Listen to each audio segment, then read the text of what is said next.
The notification chimed just as I pulled into the Texaco station outside Portland.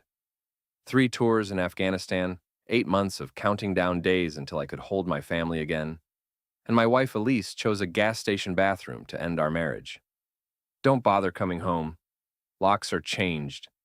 Kids don't want you. It's over. E. I stared at the screen until the words blurred. 8 years of marriage, 2 beautiful kids, and she couldn't even call. Just 22 words to detonate my life. My hands shook as I typed back, "As you wish." The drive to our house in Millfield took 40 minutes. I'd dreamed about turning into that driveway, seeing Max and Lila burst through the front door, feeling Elise's arms around me. Instead, I parked 3 houses down and studied the scene like I was surveilling an enemy compound. 2 cars sat in our driveway. Elise's silver Honda and a black Audi I'd never seen before. Through the living room window, I could see movement. 2 figures on our couch, wine glasses catching the lamplight. 8 months dodging IEDs, I muttered to myself. And here I am, outflanked by some guy with better hair and a German car. The man was tall, maybe late 30s, with the kind of gym-sculpted physique that screamed, "Weekend warrior." He had his arm around my wife, and she was laughing at something he'd said. The same laugh she used to say for me. I pulled out my phone and called my lawyer, Jim Brennan. "Matt? Jesus. I thought you weren't back until next week. Change of plans, Jim. It's go time." 24 hours later, my phone exploded with missed calls. 19 from Elise, 6 from a number I didn't recognize, and 3 from Jim, each more frantic than the last. I was sitting in Murphy's bar downtown, nursing a beer and watching the local news, when I finally answered Jim's call. "Matt, where the hell are you? Elise's lawyer has been calling all morning, screaming about emergency injunctions and—" "Slow down, Jim. What's got everyone's panties in a twist? You froze all the joint accounts. You filed for emergency custody. You put a lien on the house. Her lawyer says you have no legal right to—" "Actually, I do." I took a long sip of beer. Turns out when your spouse commits adultery and abandons the marital home, the wronged party has certain protections under Maine law. Funny how that works. Jim was quiet for a moment. "Matt, what exactly did you see last night?" "Enough." The next morning, I sat in Jim's office reviewing the paperwork. Emergency divorce filing, asset freeze, temporary custody order, pending investigation of abandonment and adultery. It was all perfectly legal, if a bit aggressive. "The judge will want evidence," Jim warned. "Photos, witnesses, something concrete. I'll get it." My first stop was Wyatt's garage. Wyatt Martinez had been my squad leader in Afghanistan, and when he got out 2 years ago, he'd opened a small auto repair shop in Millfield. He was under the hood of a Ford pickup when I walked in. "Well, I'll be damned." He straightened up, wiping his hands on a greasy rag. "Matt Harlan, back from the sandbox. How's civilian life treating you?" "About as well as you'd expect." "I need a favor, Wyatt." "Name it." I handed him a piece of paper with a license plate number. Black Audi A4. "I need to know everything about the owner. Background, finances, parking tickets, everything." Wyatt glanced at the paper and grinned. "This wouldn't have anything to do with why you look like someone stole your dog, would it?" "Something like that. Give me 48 hours. My second stop was Mrs. Gage, our 73-year-old neighbor who spent most of her day watching the street from her front porch. She'd been there when Elise and I bought the house 6 years ago, and nothing happened on Maple Street without her knowledge. "Matthew," she stood up from her porch swing, arms wide. "Welcome home, dear. How was your deployment?" "Educational, Mrs. Gage. Listen, I need to ask you about some visitors at my house while I was gone." Her expression shifted, becoming guarded. "Oh, Matthew. I was hoping you wouldn't have to find out this way. How long?" "The car started showing up about 3 months ago. Weekends at first, then more often." "I'm so sorry, dear. Did you see him?" "Tall fellow. Drives too fast down our street. He was there yesterday when you came by. I saw you park down the block." She patted my arm. "I have photos, Matthew. I take pictures of all the cars that park overnight. For insurance purposes, you understand. God bless nosy neighbors. That afternoon, I drove to Elise's office. She worked as a manager at Coastal Insurance, a gleaming glass building downtown. I didn't go in, just sat in the parking lot and waited. At 5:47 p.m., she emerged with a man I recognized from the night before. He was even more polished in daylight, wearing a tailored suit that probably cost more than I made in a month. They walked to his Audi, talking and laughing. As they reached the car, I got out of my truck and walked over. Elise! She spun around, face going white. Matt, what are you doing here? Thought I'd meet your friend. I extended my hand to the man. Matt Harlan, Elise's husband. The man's confident smile faltered, but he shook my hand. Greg Dunlop, I'm a friend of Elise's. So I gathered. I noticed his grip was soft, manicured. Nice car. Real estate business must be good. How did you... Small town, Greg. Word gets around. I walked around to the driver's side of his Audi. You know, I think your car's leaking something. Greg hurried over to where I was pointing at a small puddle under his engine. As he bent down to look, I casually smeared axle grease from my fingers onto his expensive suit jacket. Must have been mistaken, I said, then slammed the car door, hard. Greg's hand was resting on the frame, and he yelped as the door caught his fingers. Army training, I said with a shrug. Sorry about your manicure. Greg cradled his hand, his face red with pain and humiliation. You did that on purpose. Prove it. I turned to Elise. See you in court, honey. As I walked back to my truck, I heard Greg cursing and Elise trying to calm him down. In my rearview mirror, I watched him examine his ruined jacket and swollen fingers. The war was just beginning. The custody hearing was scheduled for the following Monday. I spent the weekend at a cheap motel, reviewing Mrs. Gage's photos and Wyatt's research on Greg Dunlop. The photos were damning. Greg's Audi in my driveway at all hours, sometimes overnight. Timestamps going back 3 months, a clear pattern of adultery. Wyatt's background check was even more interesting. Greg Dunlop, 38, divorced, owned a small real estate flipping business with a partner named Marcus Webb. No major criminal record, but there was a bar fight 2 years ago and a restraining order from his ex-wife for harassment. Guy's got anger management issues, Wyatt explained over coffee, Sunday morning. His ex says he gets violent when things don't go his way. Perfect. Monday morning, I sat in the courthouse waiting room, watching Elise and her lawyer whisper urgently.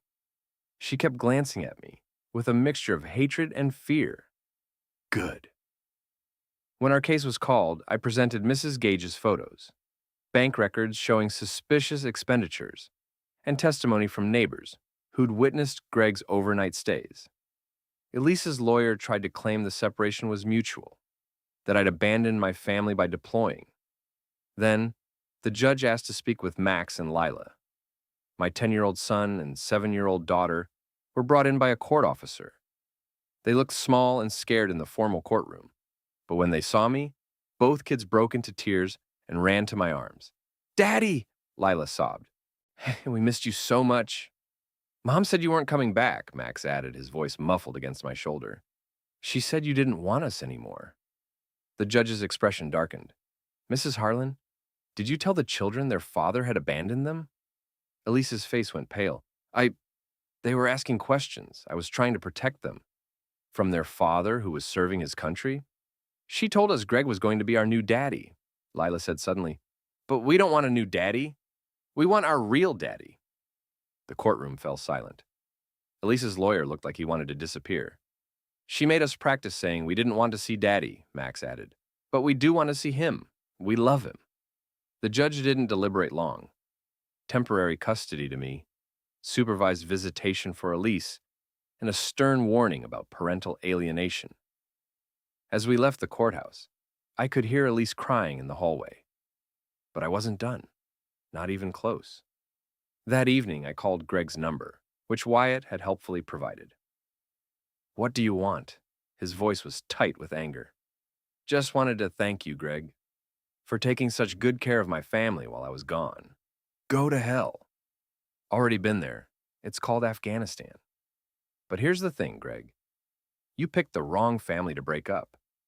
I'm home now, and I've got nothing but time. I hung up before he could respond. The next morning, I started phase 2 of my campaign. I drove to Greg's office, a small storefront in downtown Millfield, with Dunlop Properties painted on the window. Through the glass, I could see him at a desk, talking animatedly on the phone. I waited until he hung up, then walked in. "We're closed," he said without looking up. "That's a shame. I was hoping to do some business." His head snapped up. "You, get out before I call the police." "Relax, Greg. I just wanted to see where you work. Nice place. Small, but nice." I picked up a business card from his desk. "Real estate flipping, huh? Risky business. Market can turn on you real quick." "What do you want?" "Nothing much. Just thought you should know that Elise's friends have been asking questions." "Jenna, from her office? She's been wondering where you disappeared to on Tuesday nights." Greg's face went white. "What are you talking about?" "Tuesdays, Greg. When you tell Elise you're working late, but your car's parked outside Jenna's apartment complex. Small world, isn't it?" I left him sitting there, mouth open, as I walked out. Through the window, I watched him frantically dial his phone. This was going to be fun. 2 weeks later, the divorce proceedings were in full swing. Elise had been forced to move out of our house and was staying with her sister. The kids were with me, slowly adjusting to having their father back. But Greg was still in the picture, and that needed to change. Wyatt had been doing more reconnaissance, and what he discovered was gold. Greg wasn't just cheating on Elise with her best friend Jenna. He was also skimming money from his business partner Marcus, using company funds for personal expenses, including his dates with both women. "Guy's a walking disaster," Wyatt reported over beer at Murphy's. "His partner's getting suspicious. His ex-wife is threatening to take him back to court for missed alimony payments, and now he's juggling 2 women who both think they're his only girlfriend." "Time to light the fuse," I said. That night I drove to the old rail yard on the outskirts of town. It was a sprawling maze of abandoned train cars and rusted equipment, perfect for what I had in mind. I called Greg from a burner phone. "Greg, this is Marcus. We need to talk. Meet me at the rail yard in 20 minutes. Come alone." I changed my voice just enough to fool him, and apparently it worked. 20 minutes later, I watched Greg's Audi pull into the yard. He got out cautiously, looking around. "Marcus?" he called out. "Where are you?" I stepped out from behind a boxcar. "Sorry, Greg. Marcus couldn't make it." His face twisted with rage. "You son of a bitch. What do you want?" "Just a friendly conversation, man to man." "I'm calling the police." He pulled out his phone. "No signal out here, Greg. We're in a dead zone." I smiled. Funny how that works.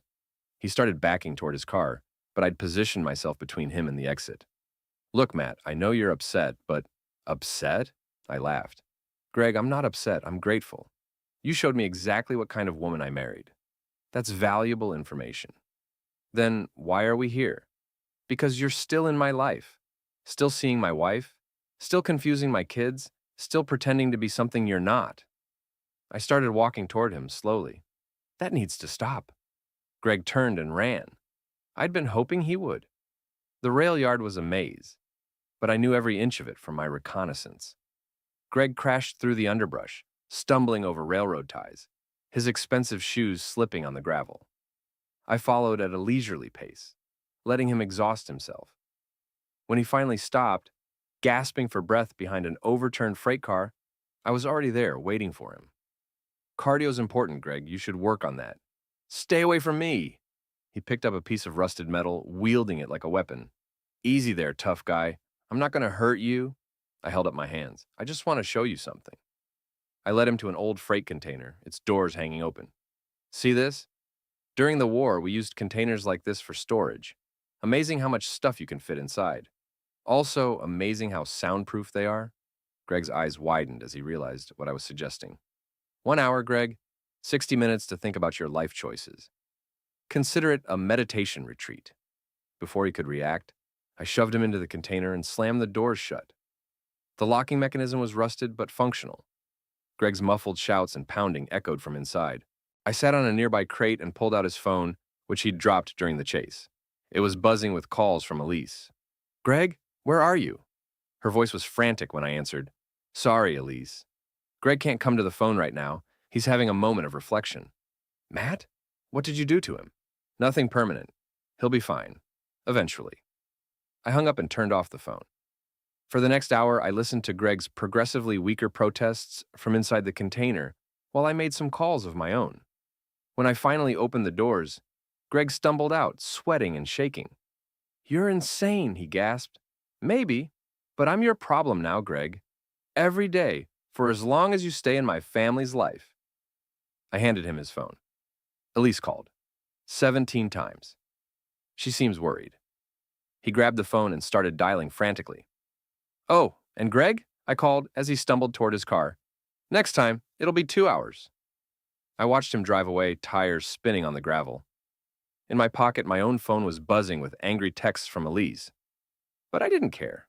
The psychological warfare was just beginning. The next few days were quiet, which made me suspicious. Elise wasn't calling, Greg wasn't showing up at her sister's house, and even Jenna seemed to have disappeared. It felt like the calm before a storm. Then Wyatt called with news. "Your boy Greg's been busy," he said. "He filed a police report claiming you kidnapped him." "Interesting. What did the cops say?" "Not much they can do. No witnesses, no evidence, and technically you didn't hurt him. Plus, his story keeps changing. First, he said you attacked him. Then, he said you locked him up. Then, he claimed you threatened to kill him. Sounds like someone's having credibility issues. Gets better. His business partner Marcus found out about the missing money. They had a screaming match in their office yesterday. Half the downtown heard it. This was perfect. Greg was unraveling, and I hadn't even played my best cards yet. That afternoon, I drove to Coastal Insurance and waited for Elise to get off work. She emerged alone, looking tired and defeated. When she saw me, her shoulders sagged. "What do you want, Matt?" "Just checking on my wife. You look stressed." "I'm not your wife anymore. Paperwork says otherwise. We're still married until the judge signs the final decree." I leaned against her car. "How's Greg handling the pressure?" "I don't know what you mean." "Sure you do. The police report, the business troubles, the questions about where he spends his Tuesday nights." I watched her face carefully. "You didn't know about Tuesdays, did you?" She tried to hide her reaction, but I caught the flash of uncertainty in her eyes. "Greg wouldn't cheat on me. Like you wouldn't cheat on me." That hit home. She fumbled with her car keys, hands shaking. "Leave us alone, Matt, please." "Can't do that, Elise." "See, you made this personal when you turned my kids against me, when you told them I didn't want them anymore." My voice hardened. "That was a mistake." I walked away, leaving her standing by her car. In my rearview mirror, I saw her making a frantic phone call. Phase 3 was about to begin. That evening, I put the kids to bed and made some preparations. I'd been saving the best intelligence for last, and now it was time to deploy it. Using an anonymous email account, I sent a package of information to 3 people: Marcus Webb, Greg's business partner; Elise's sister Sarah, where Elise was staying; and Jenna, Elise's best friend and Greg's Tuesday night entertainment. The package contained photos of Greg with both women, bank records showing his embezzlement, and copies of text messages between Greg and Jenna that Wyatt had obtained through some creative hacking. Then I sat back and waited for the fireworks. I didn't have to wait long.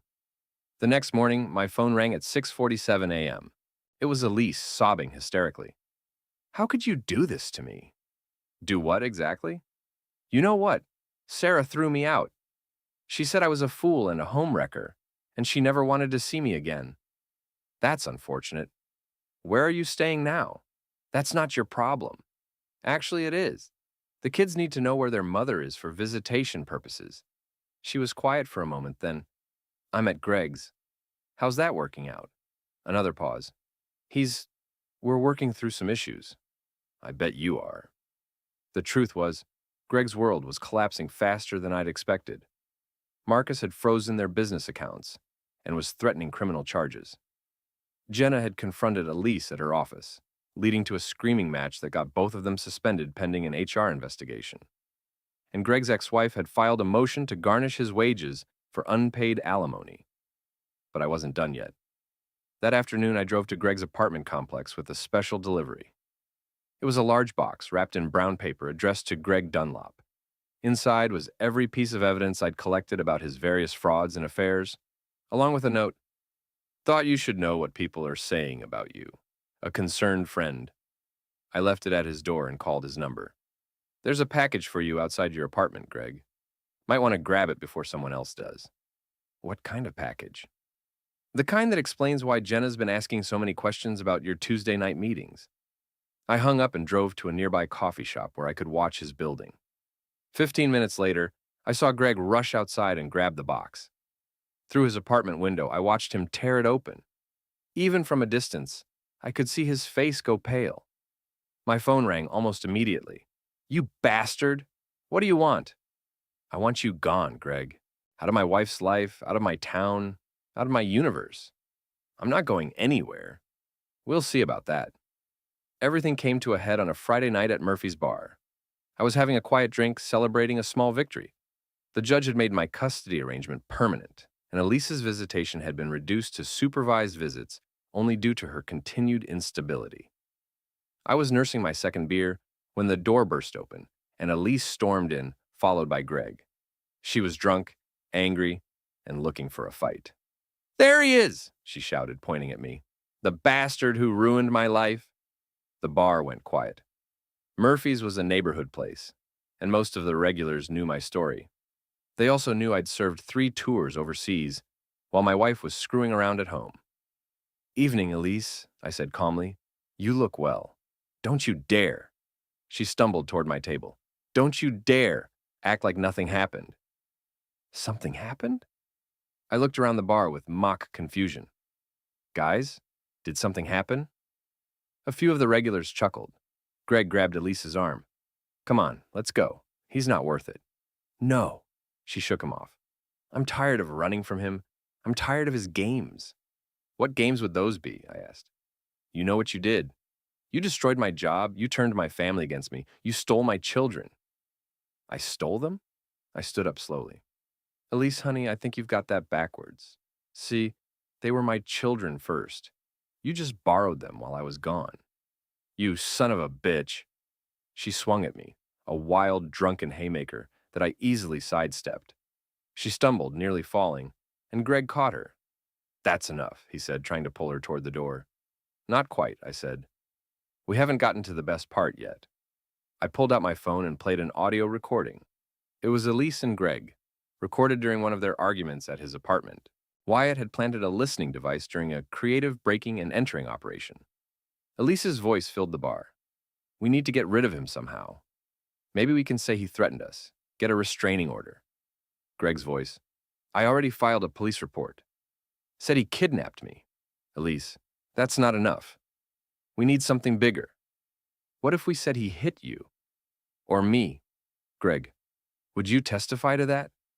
Elise. If it gets him out of our lives, yes. The bar was dead silent. Everyone was staring at Elise and Greg, who had gone white as sheets. Conspiracy to file a false police report, I said conversationally. That's a felony in Maine. Perjury, too. That's not... We didn't... Elise stammered. Oh, but you did. And now everyone knows exactly what kind of people you are. Greg made a move toward me, his face twisted with rage. You recorded us illegally. That's inadmissible. In court, maybe. But we're not in court, are we, Greg? I smiled. We're in the court of public opinion. And the jury's already reached a verdict. I looked around the bar. Every face was hard, disgusted. These were working people, veterans, folks who understood loyalty and honor. They'd just heard my wife and her boyfriend plotting to frame me for crimes I didn't commit. Get out, said Tommy the bartender. Both of you, you're not welcome here. This is a public establishment, Elise protested. Not for you, said another patron, standing up. We don't serve liars and cheaters. More people stood up. The entire bar was on their feet, glaring at Elise and Greg with undisguised contempt. Out, Tommy repeated. Now! Greg grabbed Elise's arm and started pulling her toward the door. She was crying now, mascara running down her cheeks. This isn't over, she screamed at me. Yeah, I said quietly. It is. As they reached the door, Wyatt appeared from nowhere and stuck his foot out. Greg, dragging the stumbling Elise, didn't see it coming. He tripped spectacularly, both of them crashing into the doorframe, before tumbling out onto the sidewalk. The bar erupted in laughter and applause. Through the window, I watched them pick themselves up off the pavement. Greg's expensive shirt was torn, and Elise had lost a shoe. They limped to his car, battered and humiliated. "Drinks are on me," I announced to the bar. As Greg's Audi pulled away, I saw something that made me smile. Spray painted across the rear window in bright red letters was "Home Wrecker" and "Traitor." I'd have to thank whoever did that. The final act played out over the next 2 weeks. Greg's business collapsed when Marcus pressed charges for embezzlement. The local newspaper ran a story about the fraud, complete with Greg's mugshot. Elise lost her job when the insurance company decided they couldn't employ someone who'd been caught on tape, planning to file false police reports. Greg's ex-wife successfully garnished his wages, and his landlord evicted him for unpaid rent. He tried to move in with Jenna, but she'd already found a new boyfriend and wanted nothing to do with him. Elise, meanwhile, was staying in a cheap motel by the river, surviving on unemployment benefits and whatever charity she could find. Her family had disowned her after learning about her affair and her plot against me. Her former friends crossed the street to avoid her. I could have left it at that. They were both ruined, broken, living proof that actions have consequences, but they'd made one final mistake. They'd tried to take my children. The attempt happened on a Tuesday afternoon. I was at work when the school called to say that Elise had tried to pick up Max and Lila, claiming there was a family emergency. The school, following the custody order, had refused to release the children. When Elise became belligerent, they'd called the police. By the time I arrived, Elise was in handcuffs and Greg was arguing with the officers. My kids were in the principal's office, scared and crying. "Daddy!" Lila ran into my arms. "Mommy was yelling at everyone. She said we had to come with her right now." "She said you were in an accident," Max added, "but then the police said you were fine. Attempted kidnapping, violation of a custody order, making false statements to school officials." The charges were piling up. But I had something better than criminal charges. That Saturday was the annual Millfield Elementary School fundraiser, a big community event held in the town square. Half the town would be there, including the school board, the mayor, and most of the local business owners. I volunteered to help with the sound system. Around 2 p.m., when the crowd was at its biggest, I took the microphone during a lull between speakers. "Hi, everyone. For those who don't know me, I'm Matt Harlan. I just wanted to take a moment to thank this community for the support you've shown my family." Scattered applause. People were listening politely, expecting a generic thank you speech. As many of you know, I recently returned from my third deployment overseas, only to discover that my wife had been having an affair with a local businessman named Greg Dunlop. The crowd stirred. This wasn't what they'd expected. Now, I know what you're thinking. These things happen, right? Marriages fall apart, people move on. But here's the thing that really bothered me. I paused, looking out over the crowd. I could see Elise at the edge of the square, her face white with horror. Greg was trying to pull her away, but she seemed frozen.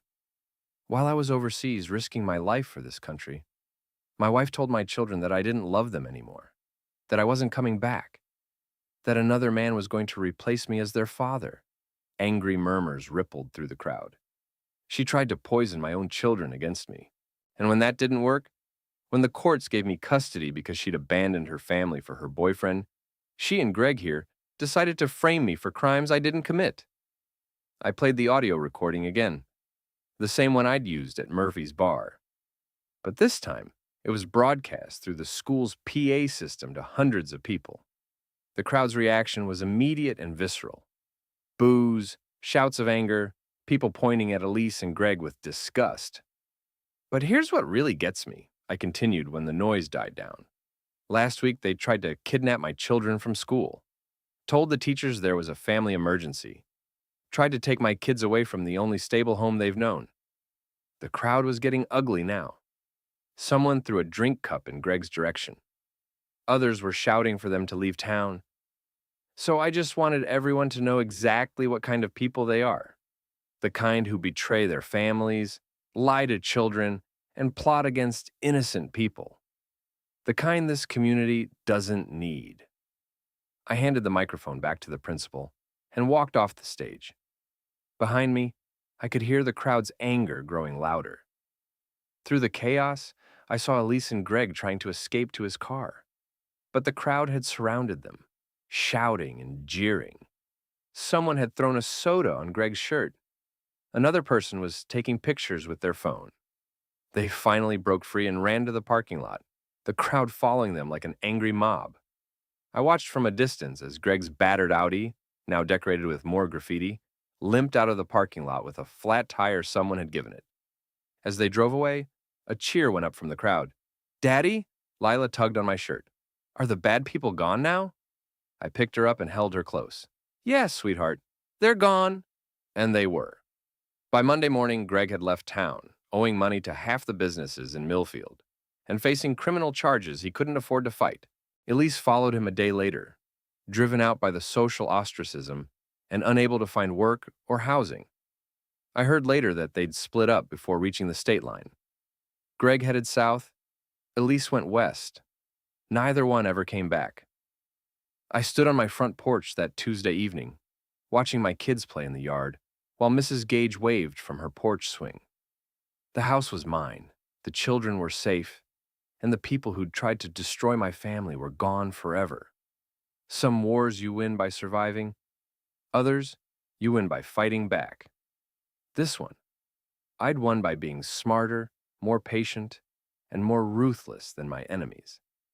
They'd underestimated the soldier they were fighting, and they'd paid the price. I thought about the last 8 months, the careful planning, the psychological warfare, the systematic destruction of two people who'd thought they could destroy me. It had been beautiful.